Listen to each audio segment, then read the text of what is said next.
So welcome everyone to the latest issue of our Zoom seminars for Elder Move Alliance. Today's topic is staying safe and healthy at home.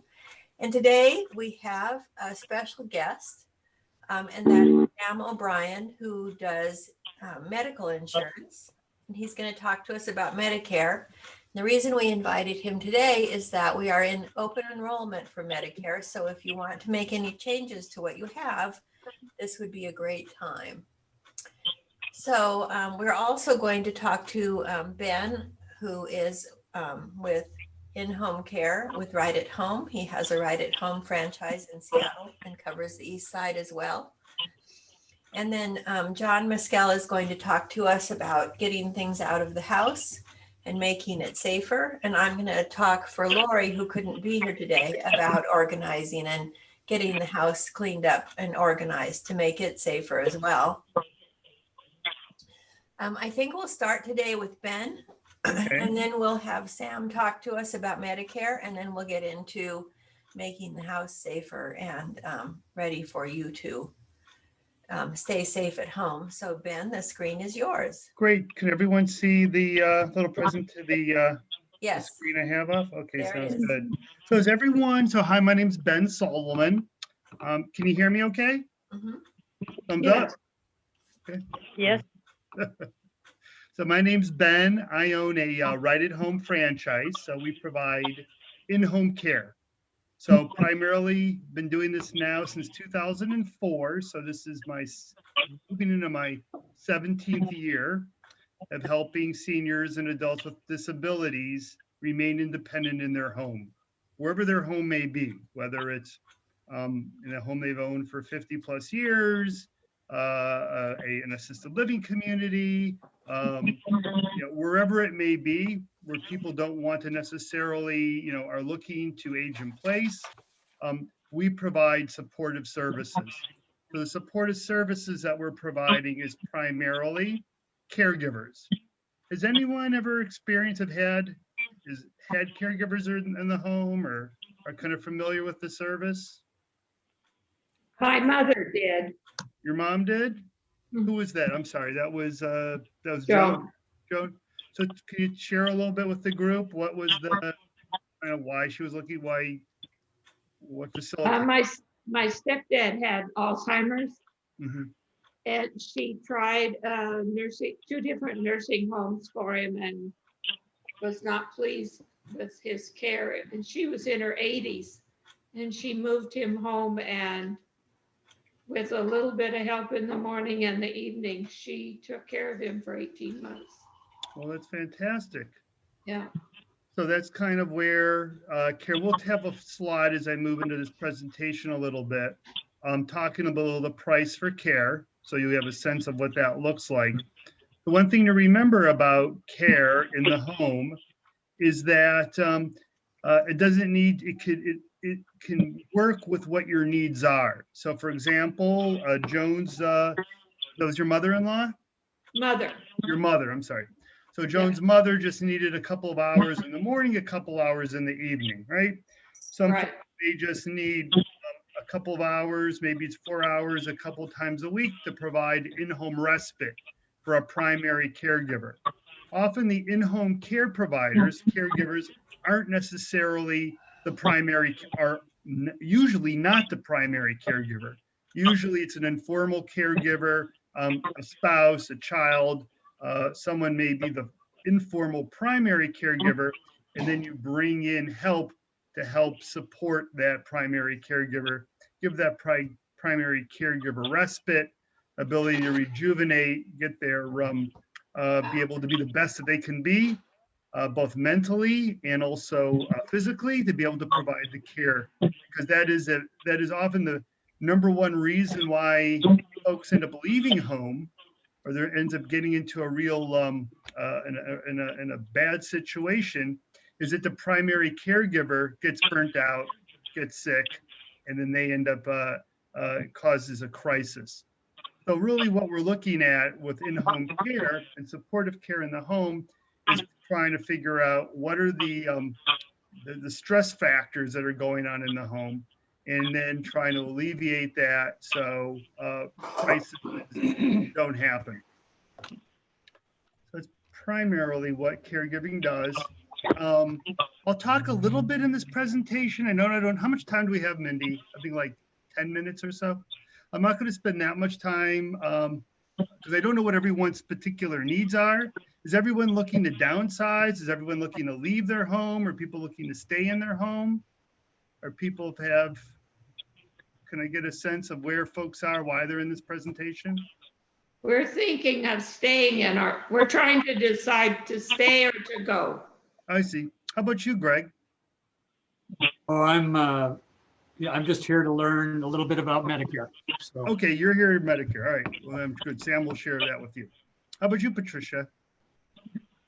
We plan to go to a continuing care facility. Okay, so these are moving to a CCRC. Very good. All right. The number one reason why folks often end up leaving their home or needing care has to do with fear of falling. Fall's the number one kind of concern and issue. So things that can mitigate or help create concerns about needing in-home care, risks about staying at home independently. Here's a number of risks. Looking at your home in totality. Is your home easy to navigate, right? Can you get up and down the stairs easily? Or the bathroom on one floor, or and where you take a shower? And is the living space on another floor, the laundry, right? So navigating your home, are there steps up in and out of the house? These could be really issues when you probably bought the home a long time ago, can become real stressful kind of entrapment. And you can say, situations and as people's mobility may change. Also, driving. Can you drive? Can you drive at night? Cognitively issues around driving and safety. Those are things that often can necessitate bringing in some extra help at home. All right. Things to think about if you don't have any physical issues, kind of making sure modifying your home just to be safe, right? Is add lighting. That's important. Removing slick floors. How many of you in the bathroom have throw rugs or have marble or throw rugs around the home? I highly recommend. I know that could sometimes you're walking around on the floor and you want to throw a rug under there. Unless they've got a backing underneath them, huge risk for falls and tripping. I don't know how many times I've seen folks that have had those throw rugs, especially in the bathroom or in the bed or in the bathroom primarily, when they're in the kitchen. They're a little big, getting up, going to the bathroom, a little cognitively not quite there. There's a throw rug. Boom, someone falls on the ground. So something to really consider. Mindy, this talk, we're not going to be talking about there's no home modification conversation, correct? All right. So things, if you're looking to stay in home, especially if there's ambulatory issues involved, grab bars are really important. I can't tell you the number of times I come into someone's home and I see that people are using the towel rack, right? On the toilet, they're on the toilet, and they have trouble getting up and off of a toilet, of using the towel rack to get themselves from a squatting position to a standing position, right? So really having good grab bars in place at home is worth the investment, right? Really important. Also, raised toilet seats can be really, really helpful for folks in their home if they want to stay in their home, right? Raising electrical outlets, converting doorknobs to handles, that could be really helpful as well. Small little modifications that could be done in the home. Okay, talked about getting rid of throw rugs. Add carpet tape to keep your carpet edges from curling. That's a really good tip. Doesn't cost a lot of money to do that. And a lot of folks, I go into folks' homes, often I see it's dark in their homes. So keeping the curtains open, having lights available, consider night lights, especially in dark passageways, really important, right? So if you've got issues with lighting in your home, evaluate that. We can come out to your home. We could help you evaluate that. We're not contractors. but we can kind of help you look at your home and kind of look at some risk factors that may be there if you plan on staying there. Also, I think, John, you're going to get into probably also into clutter, right? Kind of helping people downsize. A lot of folks, especially with the mobility issues, I often find a lot of clutter in their home. Passageways in their home is kind of like a maze from one room or one place to another. So organizing your files, organizing your mail, getting things off the ground. I think that's also really important, especially if folks are using walkers or aren't ambulatory, right? So that's really important, right? Clearing pathways. That, you know, if you're gonna walk around your home, wear shoes and slippers with non-slip soles. Okay, that's really important. And also if you've been asked if you've had a fall or you've got mobility issues, you know, don't be a wall walker, right? Use a walker, use a cane, help support yourself, right? That's really important. Sturdy, you have lots of folks, you have your chairs, make sure they have a sturdy armrest. The hardest thing to do is getting from a sitting down position, right, to a standing up. It requires core strength and quad strength.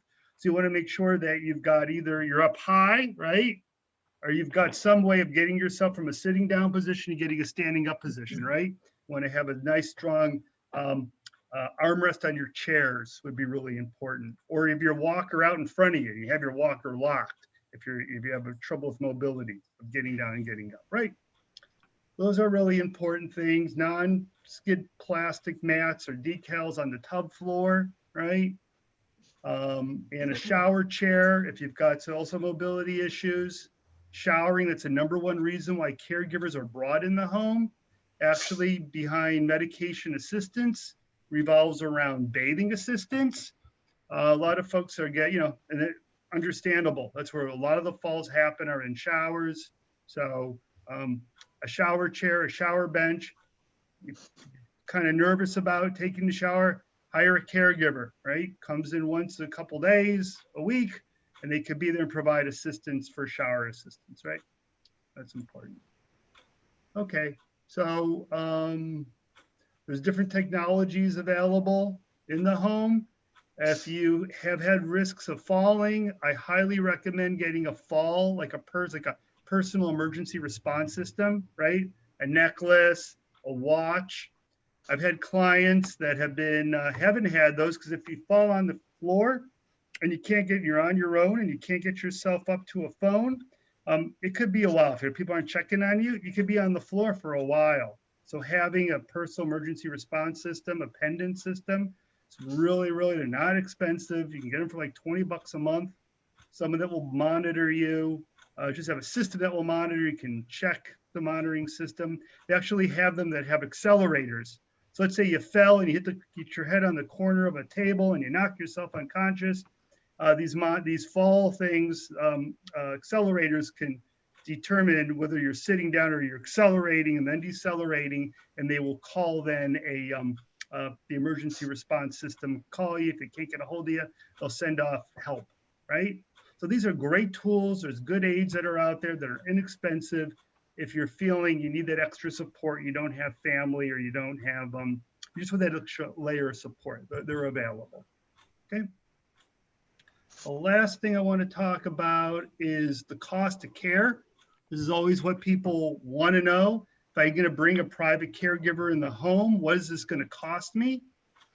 So in the greater Seattle area, King County, South Snohomish County, we're looking at hourly care is between $36 and $40 an hour, okay?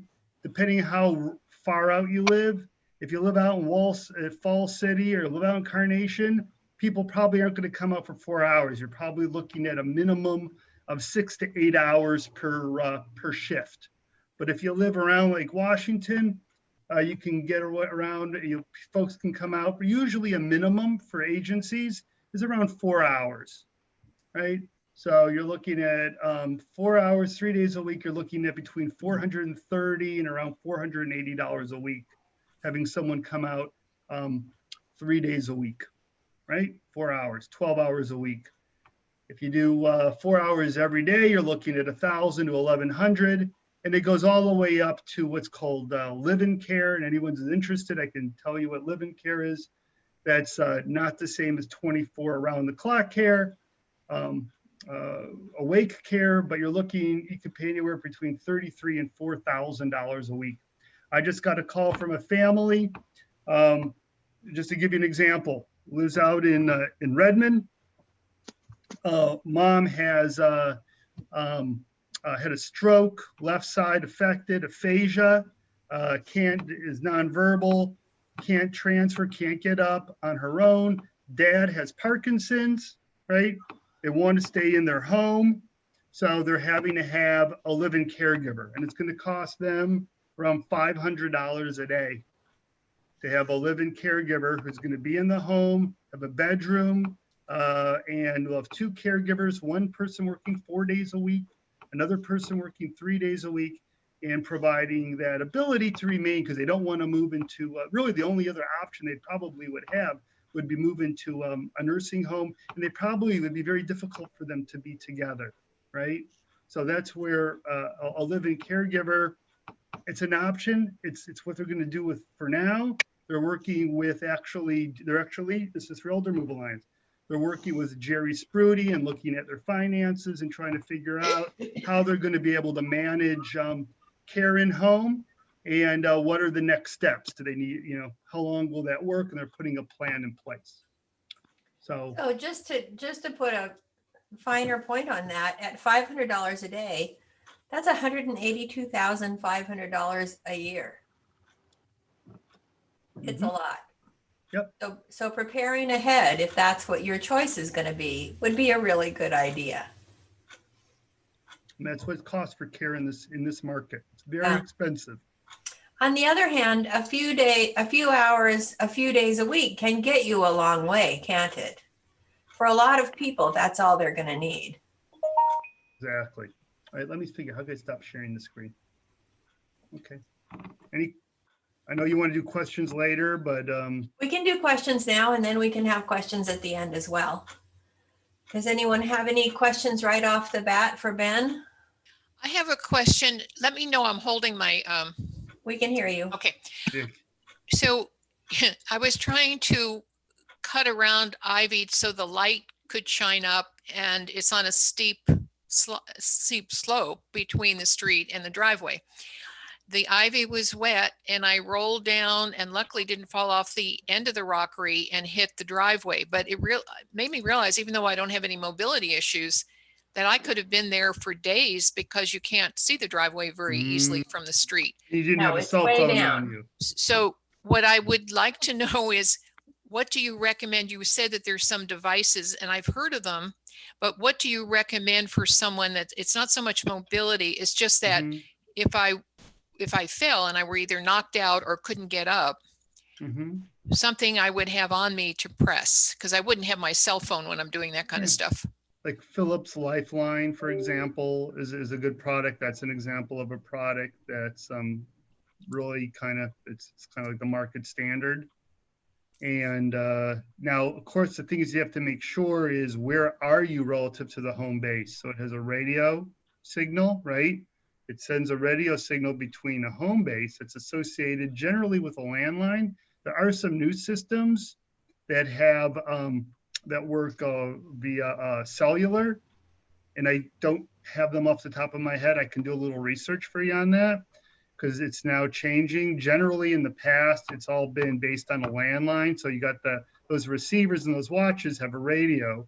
The signal is then sent to the home base, and then they activate through the landline to a dispatching, a call center, right? And then they'll kind of communicate with you that way. But if you're really far away, right? If you're like cutting ivy outside your home, they're probably, that'd be a challenge.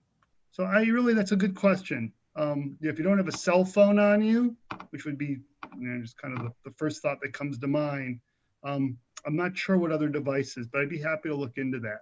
Okay, thank you. Like in your home. I think that putting your cell phone in your pocket, if you're going to be out doing something like that, isn't a bad idea.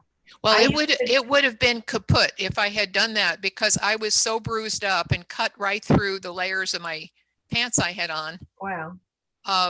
that I don't think it would have worked anymore. But yeah, I don't usually have the cell phone outside because with T-Mobile, I can hardly even make a phone call from my cell phone inside. Wow. So, I mean, it That's a might problem. help, but Yeah. that's why I don't have it outside because I was Doesn't hoping work. there was something that you didn't have a monthly fee, but more like I have a Fitbit, more something like that you buy one time and then you can use as I a think about panic, it, just as a T-Mobile panic. should have, and I know that the cellular type, I know that a lot of the cellular companies like T-Mobile, Verizon are coming with these smart devices Mhm. that can work. So I would actually, I'd be happy to look into it and get that information off to Mindy to get to you, but I would even just ask the folks at T-Mobile. Now, if you don't have a good signal with T-Mobile, then that's another issue, and you may want to consider. Yeah, you don't up here for whatever reason. I've been in and she said, get a new phone. And I said, this is a fairly new phone. So then maybe you got the wrong service But provider. that would be great if there's a panic kind of. Generally, they are a monthly fee, but I'd be happy to look into it. I can talk to some folks. Okay, thank you. Yeah, and it's possible that one of those watches that now attaches to your phone might be a good way to go too, because it's not something extra to carry. Right. But I put my phone in my pocket when I go for a walk now, and I used to not do that. I don't want to talk on the phone. I want to be away from it when I'm walking. But I just thought if I twist my ankle or something, no one will ever know. Right. No, that's right. So, Thank you.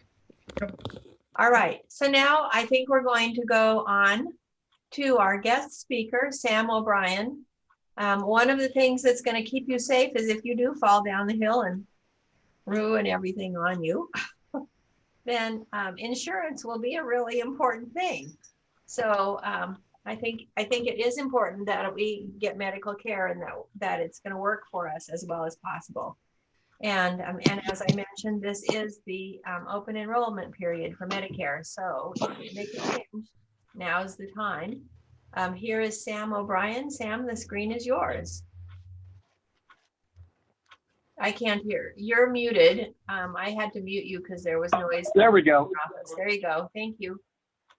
You hear me now? Well, Yes. I really appreciate you having me. I'm going to share this document that I've got.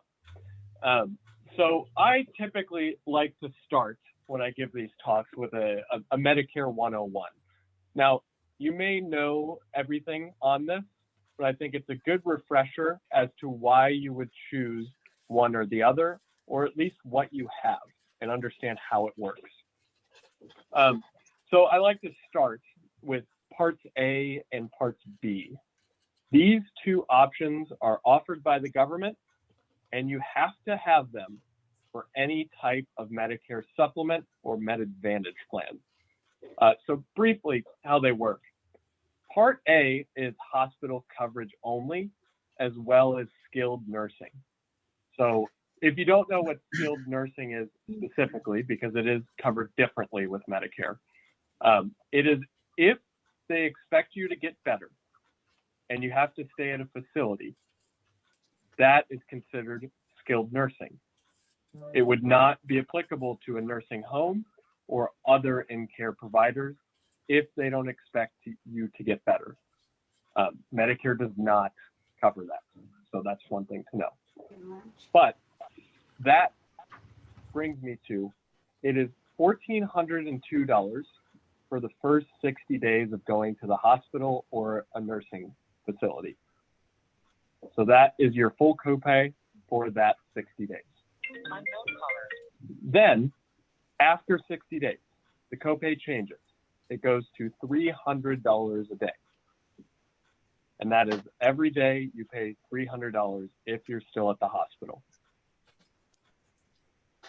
After that time period, it goes to $750 a day, and then a lifetime maximum of $365 if you're there for that long. So the reason I bring this up is to show you A, the gaps in coverage of Part A, and B, what it covers. So those are two important parts if you don't have a supplement or Med Advantage. So now goes on to Part B. Part B is optional. Part A is not. It is, you're automatically enrolled as long as you've worked 40 quarters in your life. So most of you, I would assume, have Part A. And I would assume most of you also have Part B. But most people pay about $144.60 for Part B. Now, it is dependent on income, but you have a pretty high income range for that to change. What Part B does is that in Part B, it covers doctor's visits, it covers things like chemotherapy, and it covers anything that is not covered by Part A. So that is a Part B, the way it works. In it, you have a $198 deductible, meaning the first $198 are up to you in full for any medical bills. After $198, there is 80/20 coinsurance, meaning if you had a $100,000 bill, you would pay $20,000 of it. Now, the important stipulation with that 80/20 is that the government allows doctors to charge an excess charge fee. And what that means for you is they can charge up to 15% above what the bill costs. So that $100,000 bill where you're paying $20,000, it now goes up to $35,000 for you and up in perpetuity. There is no out-of-pocket limit with Parts A and B. So given that, there's also private market replacements, or which is Med Advantage, that replaces Medicare, or a supplemental, which supplements the gaps that's in Medicare, government parts. With a supplement, now there are a lot of different supplements, but our favorite is a Plan G supplement. What it does is that $198 deductible, that is your max spend for the year. If you have a supplement, Plan G, you pay $198 plus the premium and nothing else. So the benefits of a Plan G or supplements like it is that the network is incredibly large. It's one of the largest networks in the US. There are very few doctors that don't accept Plan G supplements or supplements in general. So it is very good coverage in terms of network. The other benefit of a Plan G is that the out-of-pocket, if you do have a very high medical expense, is very low, the $198 in the year. The other benefit of a supplement is that the premiums are stable. They don't really change much year to year. You won't see big increases, and you won't see changes in network. So they're very stable plans. You get what you expected to get with a supplement. Now, that supplement sounds pretty good, but there are a few disadvantages with it. The number one is that it doesn't bundle different types of coverage together. So you don't have dental, you don't have vision, you don't have drug coverage bundled in, and then you don't get some of the extras that you can get with Med Advantage. Now, the important part is that if you don't add a Plan D, which is drug coverage, you have no drug coverage. So if you have, say, like a Regents plan, and you're going in to purchase a prescription, they say, do you want to use your Regents card? You're not getting coverage for that, you're getting discounts. That's important. If you get an expensive drug, it's not covered the way that you think it should be. Typically, Plan D costs about $15 to $30 a month. It can be as much as $70, but typically the $15 to $30 is a good estimate of how much that will cost per month for you. We can go further into Plan D later, but that kind of gives you the idea. It's Plan G or another supplement plus Plan D, and then dental and vision all separated into different coverages. Typically, we have 3 main carriers that we work with, and that we think are A+ carriers. One, United Healthcare AARP. The second one is Regence, and the third is Premera. Those 3 options have nearly identical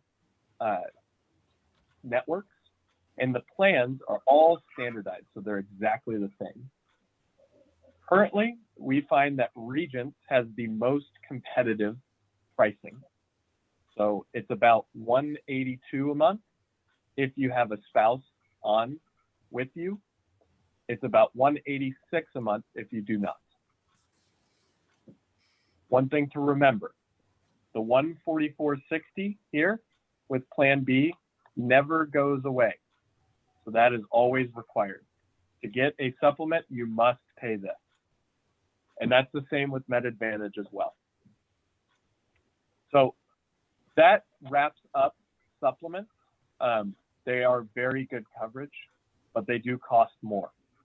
So if you have a supplement, you know that you can go anywhere with no referral, and it's only $198 out of your own pocket to do so. So, on to Med Advantage. These plans are more narrow in scope. And what I mean by that is that their networks are smaller. You don't get that nationwide coverage that you do with the supplement. So typically the best way to look at it is if you know Kaiser Permanente. With a Kaiser Permanente Med Advantage plan, you can only go to Kaiser. That's it. And you no longer have that $198 deductible. That turns into somewhere to $5,000 to $6,000 of an out-of-pocket max, meaning the most that you'll spend in a year, as well as copays for services. The other aspect of a Med Advantage plan is that typically you have to get pre-approval to go to specialists. What that means for you is that if you hear of a specialist that you want to see, that you think is really great, or someone has told you they've had good experiences with them, that doesn't necessarily allow you to just go to that specialist. You need to be approved first.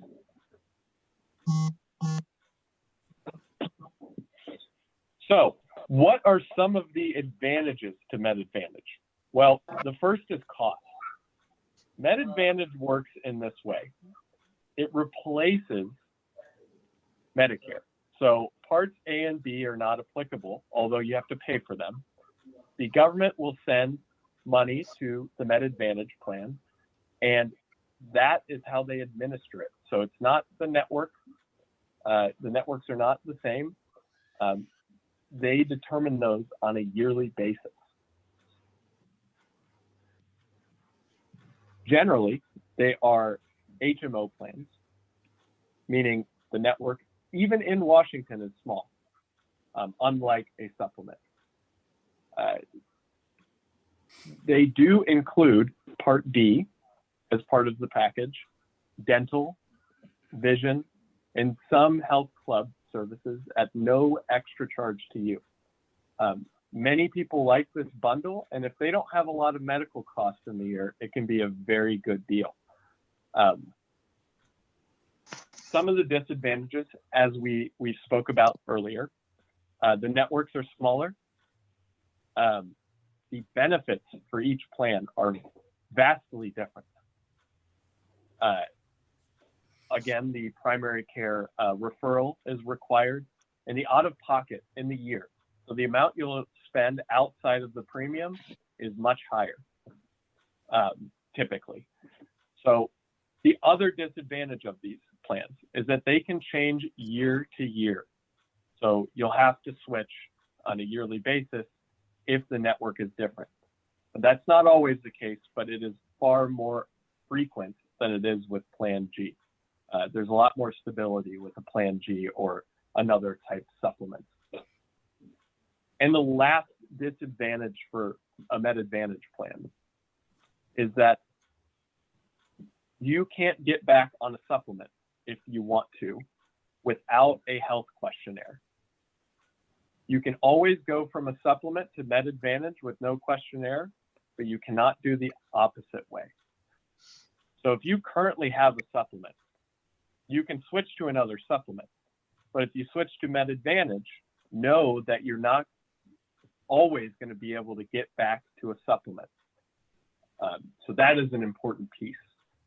But if you're okay paying a lot less and maybe getting a little bit less of coverage in comparison, it is a very good option.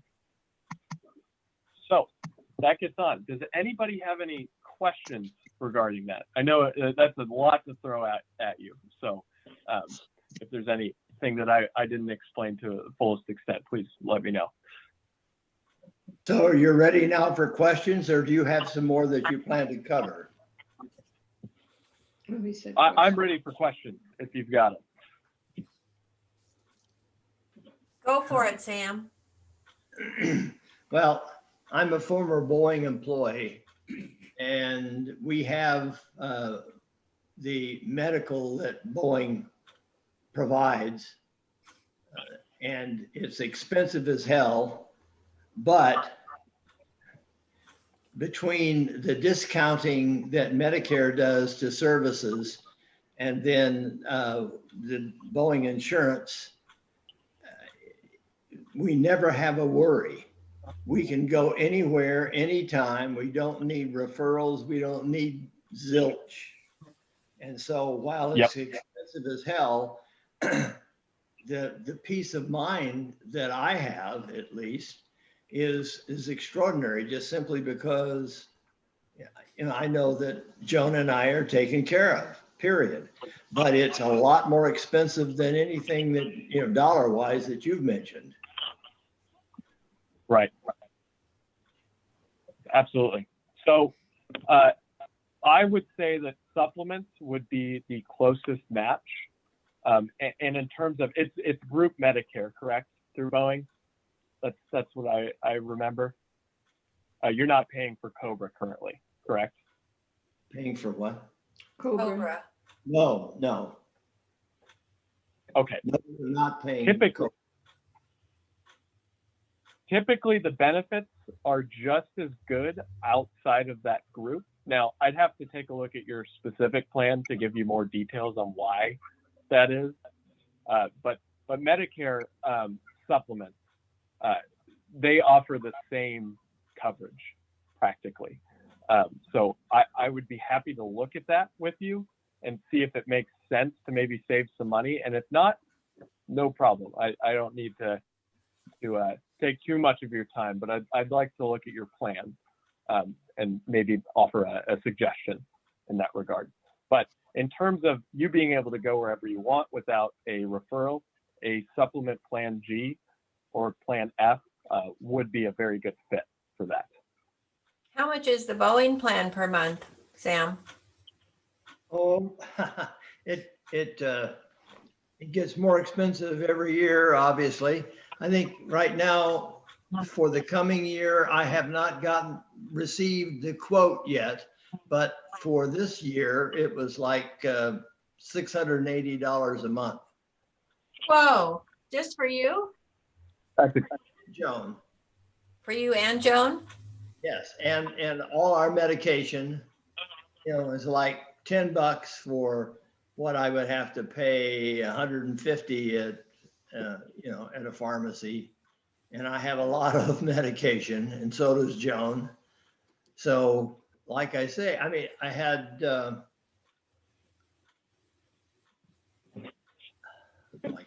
So if you're each paying $340 a month, yeah. the prices that Sam is quoting are per person. So, and then do you still have to pay for Medicare as well? Yes. You pay Medicare on top of that? Oh, then it might be. But Quite do a you bit. have to pay a Part D for prescription? Yes, that's Yeah. typically about $15 to $30 a month. No, I meant with the Boeing plan. Oh, with the Oh. Boeing plan, it's based on each individual prescription. You know, some No, of but them I may- mean, is it included in your 300 and some dollars? Yes. Oh, well, that doesn't sound much higher than what I'm paying. No, it's not included. Oh, it's not. So you have a No. Part D in addition? Apparently. That's Well, why we're here. We're trying to understand all this. So But I I think know- since you So, have this specific plan, it would probably be a better idea to have Sam or somebody like Sam review your plan and then tell you exactly where you'd be. Right, Yes. right. But for instance, I had to have my gallbladder removed, and you know, the total cost for hospital, and I was in the hospital for like 5 days, and a bunch of it was over $100,000, and I think I had to pay, I don't know, it was less than 1,000. Mhm.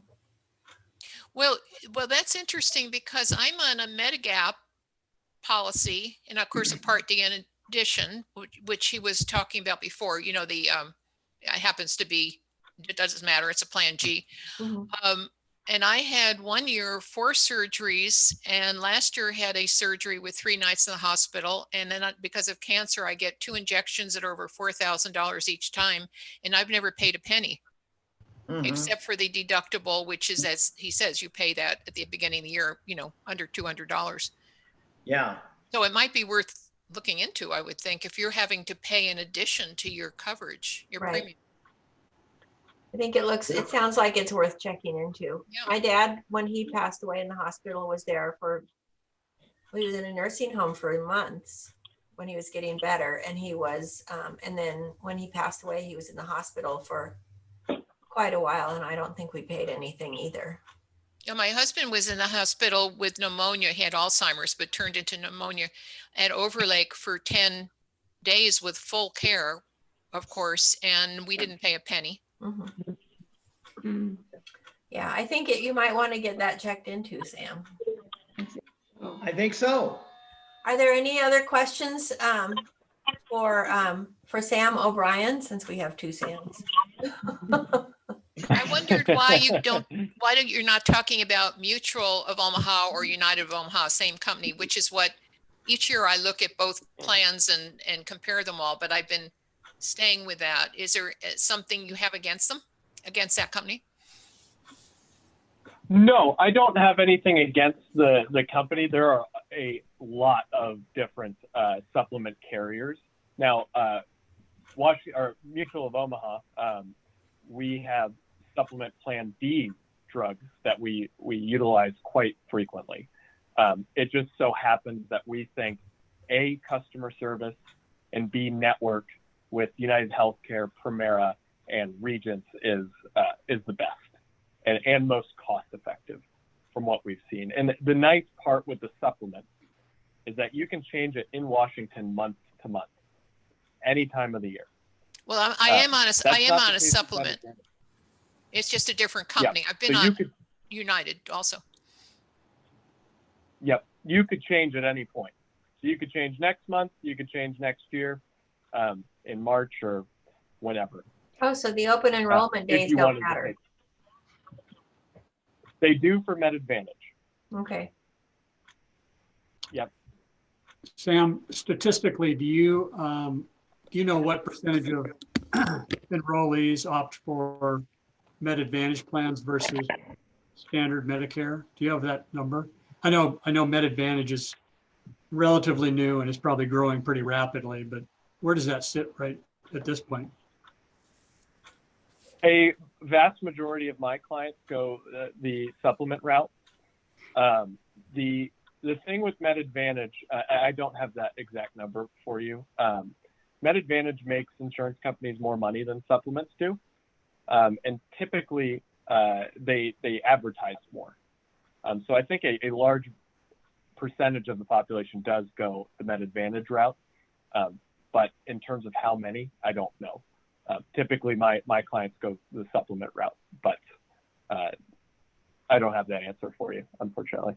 I think it depends on what you need too. My husband had things that he needed care for, and so he got a supplement. He got Blue Cross, I think, or no, Primera. And then I Primera. don't have anything I need. I'm perfectly healthy. So I am on Kaiser. Mine was way cheaper on Kaiser. When I do go to the doctor, I have to pay every time, but it's significantly less than it would be if I didn't have insurance, of course. So it's usually about $30 to see a specialist for something. And to get an MRI, it was $250, I think. And then some things are included at no additional charge. Any well care is no charge. But for me, I just don't need very much. So it seemed to be a good idea to go the cheapest way because I just don't need anything. I don't take any medications. But Michael did. So it was, it worked. And he was able to keep the doctors that he already had and really liked by going on the supplement route. So I think it depends on what it's all very dependent. Yeah, all very dependent on the person. Right. I think as Absolutely. you said, though, the disadvantage of the advantage over a supplement, my friend experienced, she didn't have much money. And I told her, if you go on that and you have a lot of things come up in the future, realize you very possibly won't get off of it. But because it was so, she paid zero copay at that point. This was years and years ago. Well, then she got macular degeneration, Parkinson's, she had strokes.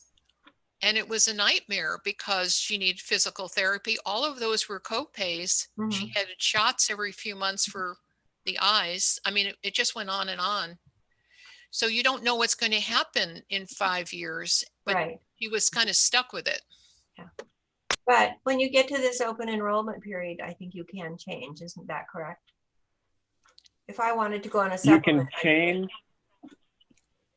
They would ask you a health questionnaire. Right.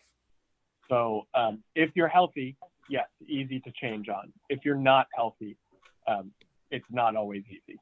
Yeah, she couldn't change because of that. She couldn't get by the time she decided to get long-term care, she had all these other problems. And then she was stuck with what she decided when she was healthy. Mhm. Then I have one other question. I'm relatively young, although about a year I'll be enrolling. But I have a younger wife, a couple of years younger. We have a 19-year-old daughter who's going to be needing separate insurance, for till she's 26, probably, as young people do these days. Have you seen anybody that? I mean, are you just out on the open market on the plan website, or is there some way to bundle a Medicare and a more traditional insurance plan for people who don't qualify? There is not a current way to bundle Medicare and an individual plan. Now you can do them separately. This gets into a little bit of the weeds, but individual plans they're.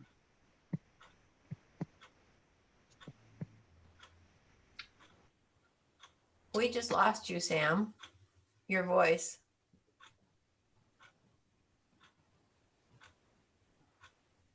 Sam is reconnecting to audio. You're muted, Sam. There you My go. apologies. My phone died on me. Uh-oh. So in terms of individual plan, it's usually based off of income. So if you have a lower income, then you can have a cheaper plan, which can be helpful to individuals. I can get more into the weeds with you on how that works, but it could be based off of your income, depending on if she is a dependent or not. Can you speak up a little? Yes. So I think that's much better. Yep. Typically, it's based off income, so I'd be happy to talk to you about what that looks like for an individual plan, but it can't be bundled. Okay, thanks. So maybe your daughter could be on your wife's insurance for a few years.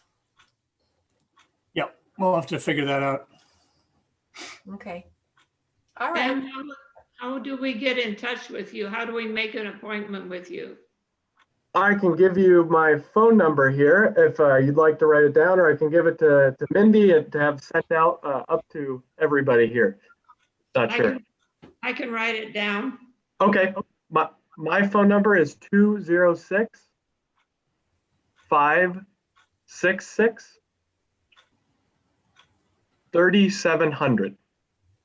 And I have Sam's contact information, so if anyone needs it, just give me a call. You have me on your newsletter. Right. All right. Thank you. And Absolutely. how do you do appointments now? Do you do mostly through Zoom or phone, or what is easier? I typically do them over phone, but I'm happy to have a Zoom appointment as well. Okay. Thank you. Absolutely. Any other questions for Sam right at the moment? We can always come back to that at the end, assuming Sam's planning on staying. Well, I want to get the Boeing thing first.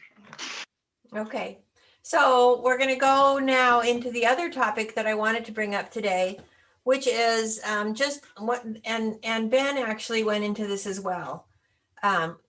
Getting the house straightened up, making sure that there's no clutter, making sure there's nothing you could trip on, like rugs, is really important. If you want to stay at home for a long time and be healthy, falling is not recommended.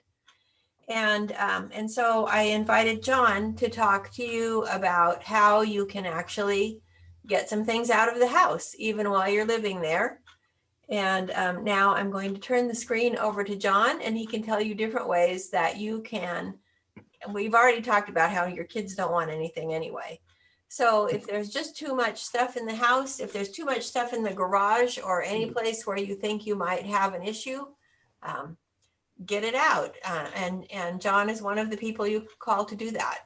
The screen is yours, John.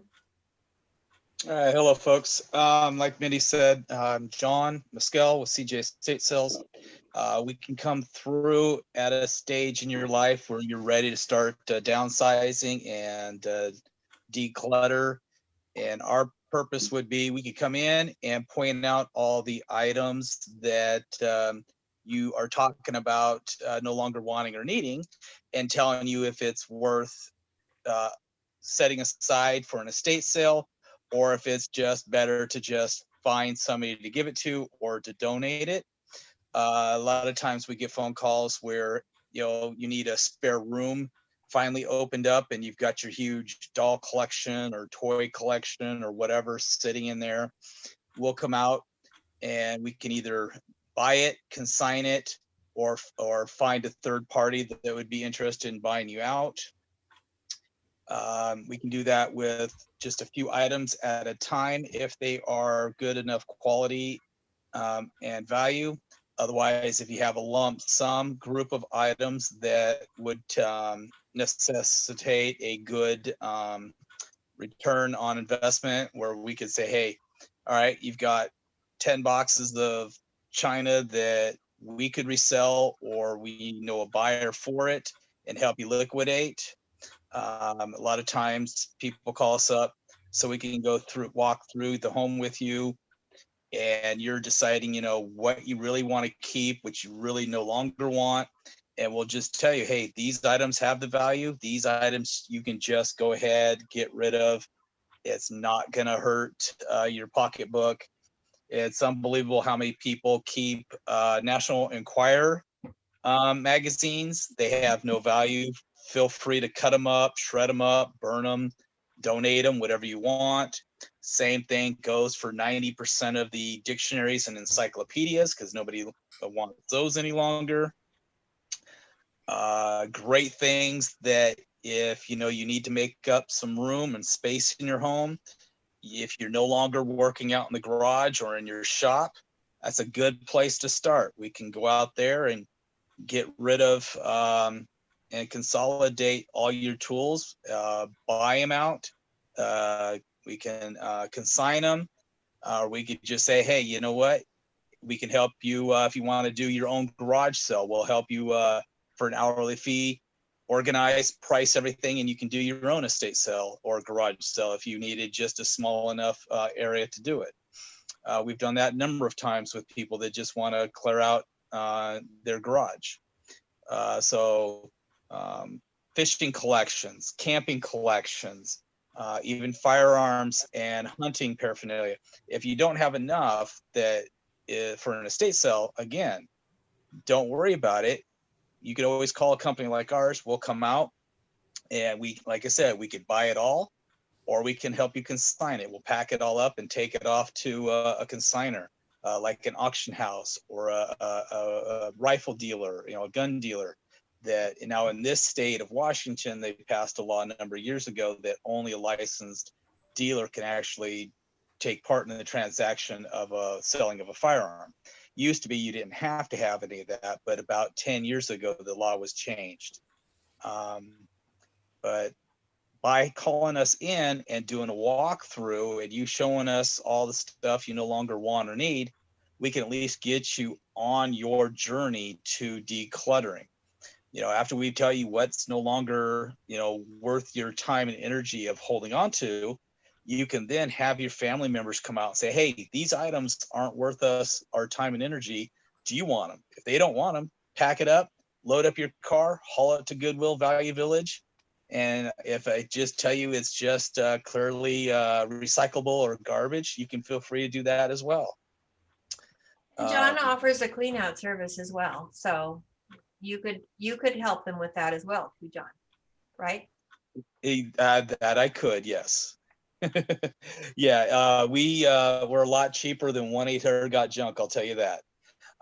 So we typically we don't do real small jobs, but if we can fit you in and it's worth the time, we could do something for you. Usually I try to get my employees, at least one truckload or bigger to deal with. If you just have a few small items, I just tell you to, a little bit here in each every trash day that you guys have, just add a little bit out there on the curb.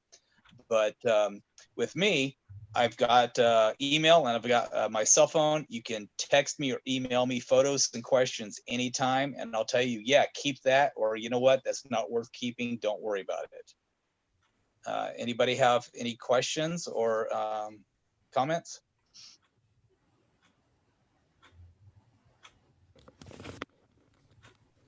You're muted. When you do your garage, I had a friend and she had 3 beautiful houses. So she had 3 garage sales. She didn't price anything. She just said, what will you pay me for it? And then negotiated. And she said over the 3, she made $12,000, which to me is astounding. But that's nice stuff. Yeah, she must have had better stuff. But a lot of garage sale buyers and estate sale buyers, they hate not having prices because they feel that you're sizing them up. And like if they show up in a nice car, you're going to tell them a higher price.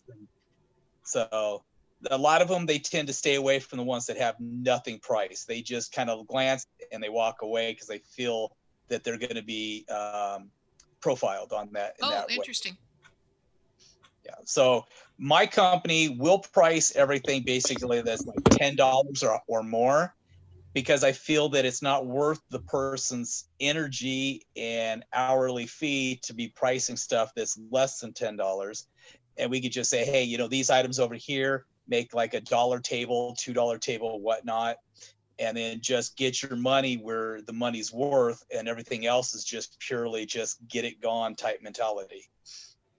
So if you have a garage sale, probably the stuff that people want that are $1, $10, I constantly give away to Goodwill or Heart and Home.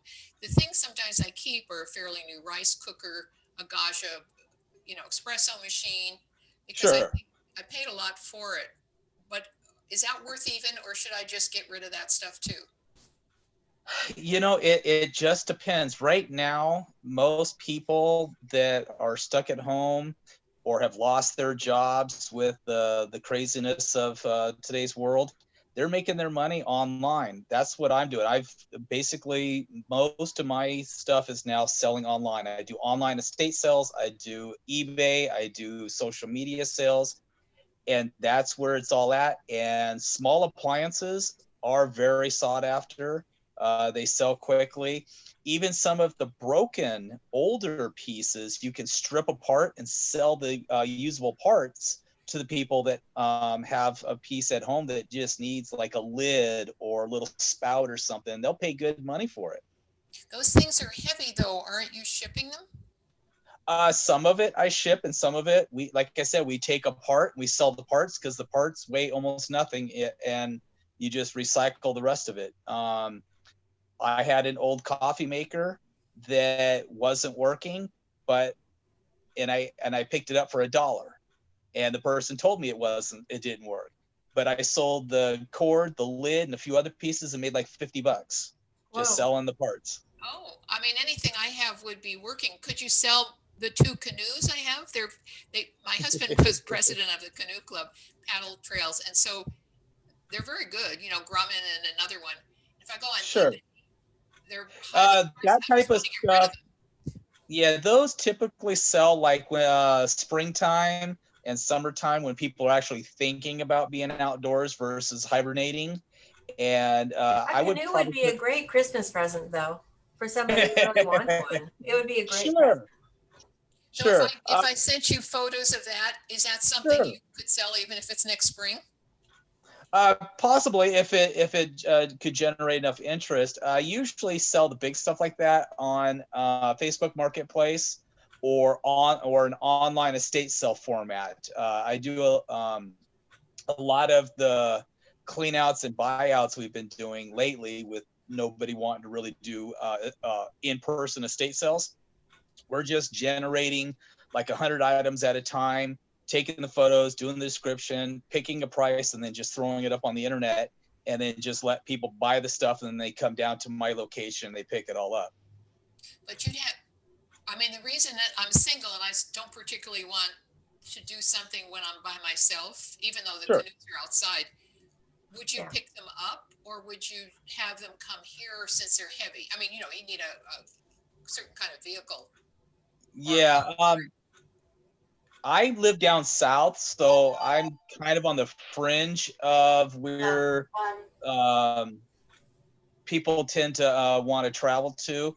I don't know what area you live in, but if you live in which is South Bellevue, almost South Brandon. Bellevue, yeah, you would definitely probably want to keep it in your location. So when it's advertised, you've got the people with deeper pockets versus I live in South King County, North Pierce County, where there's not as deep a pockets. And it's because it's amazing if you have a Bellevue address and you've got an item that sells all day long in Bellevue for 500, North Pierce County, it might sell for 200 or 300. So it's usually that Bellevue, Redmond, Issaquah usually is a trigger point for getting a little bit more money for your item. But so you wouldn't advertise it, something that's from Bellevue, if they had to come pick it up? Is that what you're saying? What I'm saying is I would probably keep it at your location. Right. I would advertise and say that this is where it is, and because more of the buyers that would have the want or need or the interest would be up in your area versus further south. I just hate to say it, but the people down further south have tighter wallets and they want a deal. They want a steal of a deal. And what percentage do you take of the total price you get for it? Well, if I'm going to be working in that capacity, usually 50-50, 50%. Okay. Any other questions for John? Okay, the last thing I wanted to bring up was Lori Lamro's position, and she wasn't able to join us today. She's actually helping someone move right now. But if you have an area that needs to be organized so that you can use that area safely, if you want to divide things up between things you want to keep, things you want to send to the kids, and things you want to sell, or if you just need to organize your garage or do something like that, she does offer not only move management services, but also organization services. She has a crew of people who can work with you. so it can go really quickly as well. And so if you are trying to make your home more comfortable or safer, or there's just stuff that's been kicking around that you're tired of, that's another option for you to get some help with that. I would have to have you talk to her about pricing. I can't do that for her, but we can always arrange that. Are there any questions about that? Or let's just open up the floor to questions for anyone. I think Ben is still here and Sam O'Brien is still here. They'll have to turn on their videos. There's Ben. And there's Sam. And Sam, you're muted just in case. And so are there any overall questions about organizing or clearing things out or making your home safer in any way, about in-home care or about getting your insurance the way you want it? It's so quiet. I have a question. Sure. For Sam about Medicare, Medicaid, even though I'm 15 years away. Yep.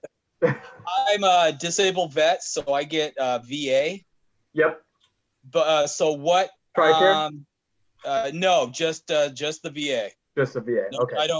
I didn't retire from military, so no TRICARE. Got it.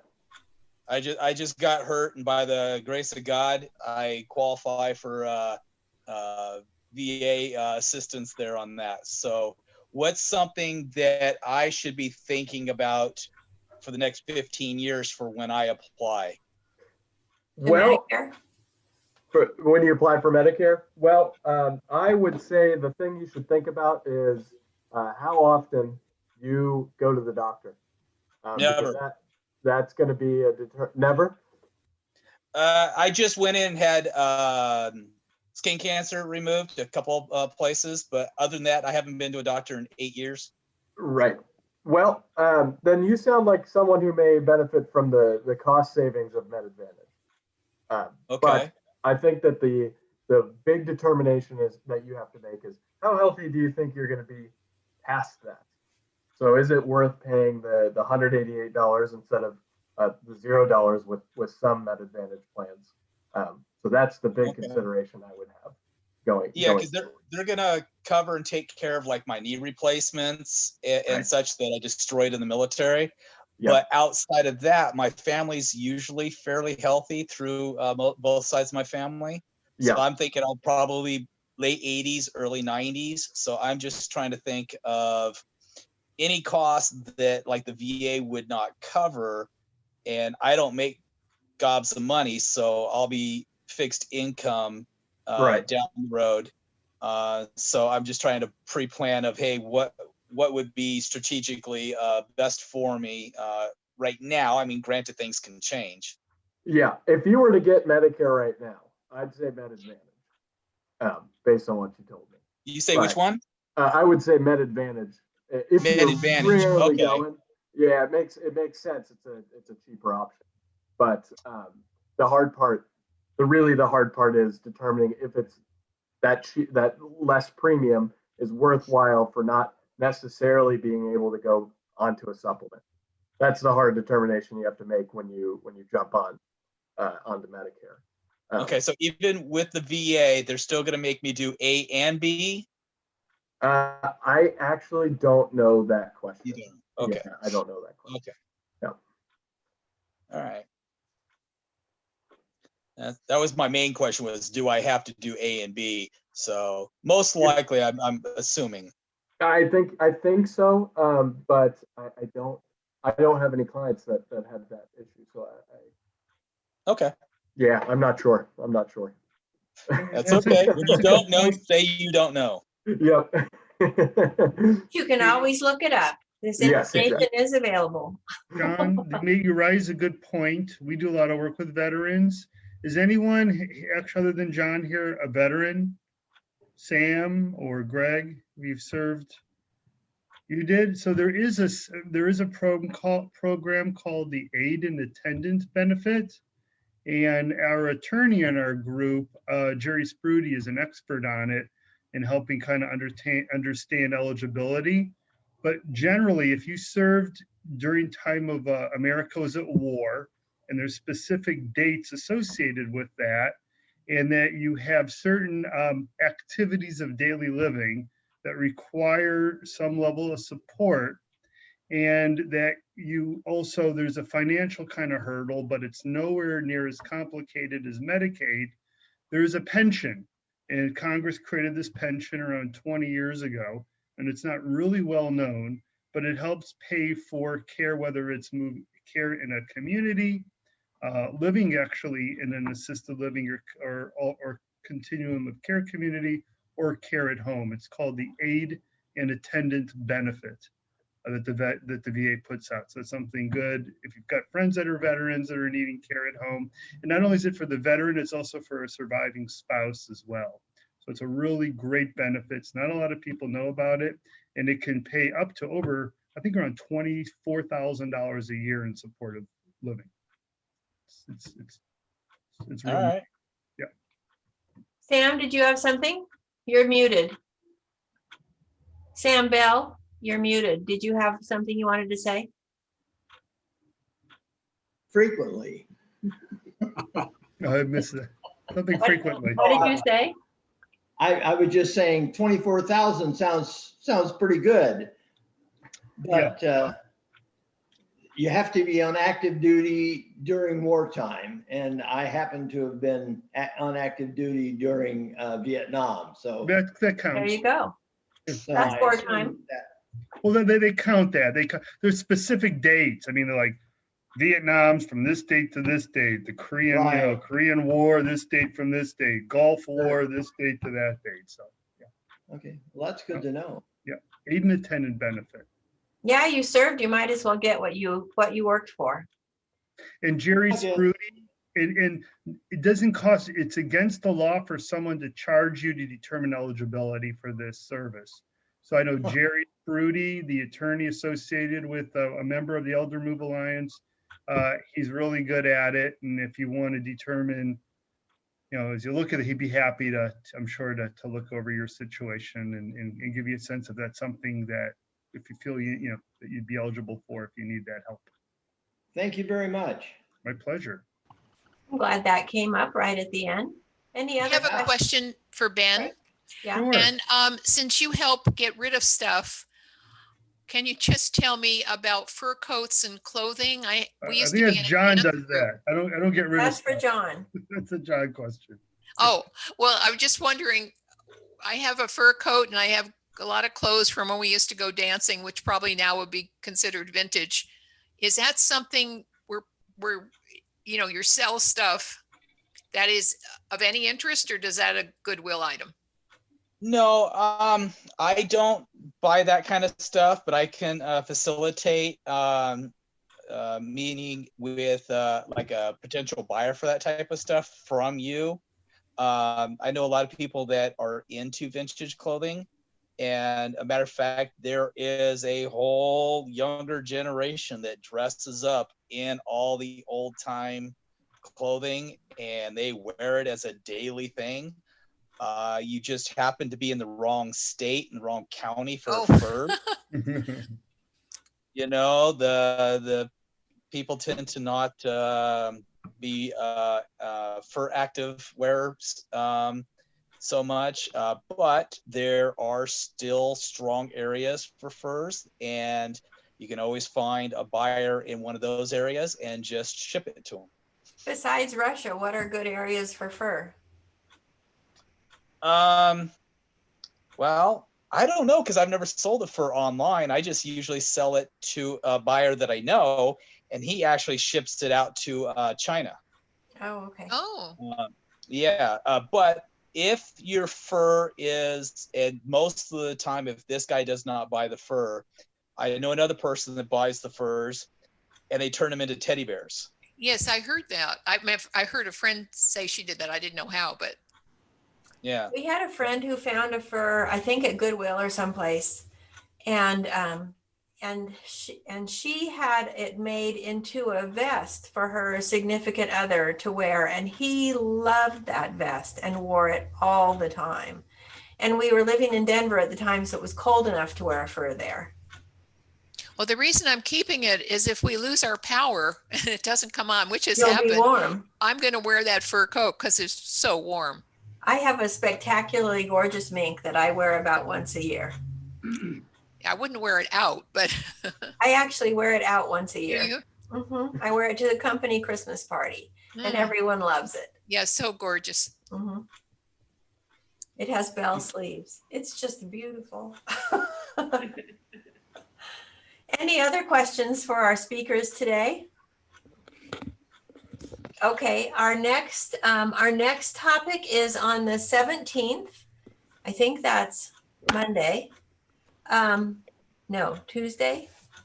I don't remember. I think it's Tuesday. Okay. And it is to sell first or to move first. That is the question. So we're going to discuss the benefits, pitfalls, and costs of downsizing and doing it first or doing it after. I think that will be another excellent class, and I hope you can all come. And again, I hope you'll tell your friends, because then you can see your friends who you haven't seen since March. So, so join us on Tuesday, the 17th at 1:30 again. And then we only have one after that. This is going to be the last one for the year because we're not going to do any in December. That's on January 20th. It will be the most beneficial home improvements for aging in place. And our designer, Diane, will be here for that. And she's an excellent speaker. I think you would enjoy that as well. And then I and Ben and Desiree will also be here on that day. So hopefully you'll join us for that. I think it should be an excellent class. And if anyone wants to sign up for pumpkin pies, I have my list right here. So just let me know. The 20th is at 11. Is that right, Mindy? Which one? The 20th is at 11, yes. Okay. And we will not be here on the 17th. We have, when we moved here, we moved and then sold. So I know the benefits. So it's way better, isn't it? Only way to go. It is the only way to go. Some people just can't do it, but I think if you can, it's the way to go. It's the way to go. You can come give a testimonial for it, though. Okay. So, any other comments or questions? Does anyone want to sign up for a pie? I will. Okay, Patricia Ryan. I'll need your phone number, so hang on. Okay. At the end.